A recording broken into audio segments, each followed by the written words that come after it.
जय जगन्नाथ पुणी थे स्वागत करुच्ची आपण प्रिय चैनल स्टडी विथ माइंड रे। तो आज एक खुशी दिन जोटा कि हूँ आरआई एआरआई अमीन एसएफएस जोटा कि स्टैटिस्टिकल फील्ड सर्विस एवं आईसीडीएस रो प्रिलिमिनारी एग्जाम को नहीं जो द्वंद्व चली तार फाइनाल्स रिजल्ट आसी नाला कौ मैंने क्वालिफाई हेले ता आसी नाला तार डिटेल्स खुलासा करिछि ओ ट्रिपल एसी गतकाली।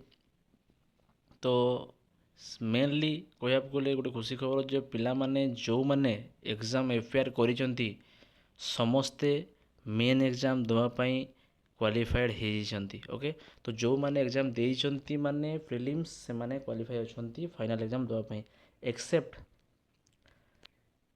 9 जन पिला तांको व्यतीत आउ समस्ते पास आउट होती। तो कौ माने फेल होती कौ माने पास आउट होती तार डिटेल्स पीडीएफ ता सहित मेन एग्जाम डिटेल्स सिलेबस कहीं आपण मैंने खोजी बुलुवे कौट पाइबे एवं जदि आपंकर रोल नंबर पाऊना केमी पाइबे तार डिटेल्स भिडटी जो मैंने चैनल नुआ अच्छा सब्सक्राइब करूँ साउंड सहित सेयार करूँ और भिडियो को प्रथम शेष पर्यटन देखूँ डिटेल्स क्राइटेरिया आपण मैंने टाइम टू टाइम बा जानीपारे। तो चलते डेरी नगर भिडियो एवं स्टार्ट करवा। ओके, फास्ट अफ ऑल देखिपे नोटिफिकेशन टी जोटा रोज 23 एप्रिल 2025 रिलीज होती conduct of main examination for the post of RI ICDS supervisor ARI Amin and SFS under the combined requirement of examination जो होता आपंकर। तो फाइनाली जो रही कौन रही जो रही the following list are publish where for information of candidate रही जोटा कि रही कौन the roll number of the candidate allow to appear the main examination at annual. तो जो मैंने क्वालिफाई रोल नंबर आसी जोटा कि से माने मेन एग्जाम देवाई प्रযোज्य अच्छा। देन सेकेंड बिट लिखाई कौन the roll number of 9 qualified candidate at एति जोटा कि जो मैंने रही डिस्क्वालिफाइड जो मैंने अच्छा 9 जन।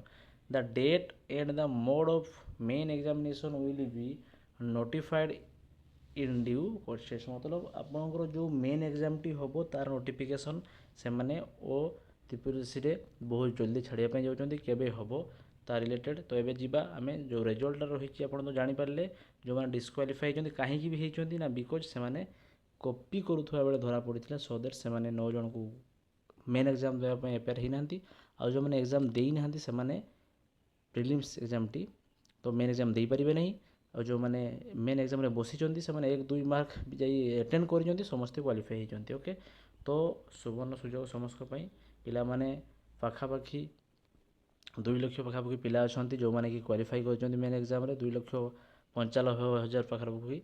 तो समस्ते मेन एग्जाम दे पारे तांको सिलेबस निहाती दरकार। तो सिलेबस चलतु केमी कौन देती मुझे ता सहित देखी ने डिस्ट्रिक्ट वाइज समस्त रोल नंबर आसी आपण मैंने चाहिए रोल नंबर टी ये देपारे। तो आउ गोटे कथा जोटा कही रोल नंबर केमी डाउनलोड करेंगे फास्ट अफ ऑल आप जो रही ट्रिपल एस वेबसाइट को जाकि आप आईडी पासवर्ड देकी लॉगिन करेंगे जमी ओडब्ल्यूएससी करुच पे कर सारापर से आप गलापर जो फास्ट पेज हिं आप देखिपे जो देखेब। तो ये देखिपे लॉगिन बटन रही लॉगिन क्लिक कर क्लिक कलापर आपंकर जो रजिस्ट्रेशन नंबर आ मोबाइल नंबर पासवर्ड जो रही देकी लॉगिन करनब मु करनौची आपंकर आईडी टी लॉगिन हो लॉगिन हो गलापर देखिपे रजिस्ट्रेशन नंबर एप्लाई पोस्ट कौटा आप एप्लाई कर सबकि डिटेल्स आपण मैंने पाइपर स्क्रॉल करेंगे जोटा कि शो मोर ये शो लेस आप मारे जहाँफल कि आप सबकि डिटेल्स पाइपर। देन जी आम सिलेबस पट को जोटा रही कौन रही सिलेबस विषय देखा। तो देखिपे ये हूँ प्रिलिमिनारी एग्जाम जो थी तार सिलेबसटा मुझे मेन एग्जाम सिलेबस देखा टी स्क्रॉल डाउन करके तले देखिपे जो रही आपणकर ये हूँ मेन एग्जाम सिलेबस टी आपर। ओके, जोटा रही मैथमेटिक्स 40 मार्क पाइबे आपण मैंने जनरल स्टडीज पाइबे 40 मार्क इंग्लिश रही 40 ओडिया रही 20 कंप्यूटर रही 40 तो 180 मार्क टोटाल हम।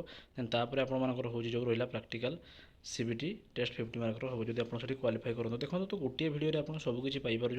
तो काइंडली भिडियो को प्रथम शेष पर्यटन देखिए डिटेल्स पाइबे केमी कौन आईडी लॉगिन करके देखी पाइबे सिलेबस पाइले समस्त क्वालिफाई होती से पीडीएफ टी डिस्क्रिप्शन में टेलीग्राम लिंक अच्छी से प्रोवाइड करदेवी आपने देखिपारे निज रोल नंबर टी चेक करी। धन्यवाद, जय जगन्नाथ।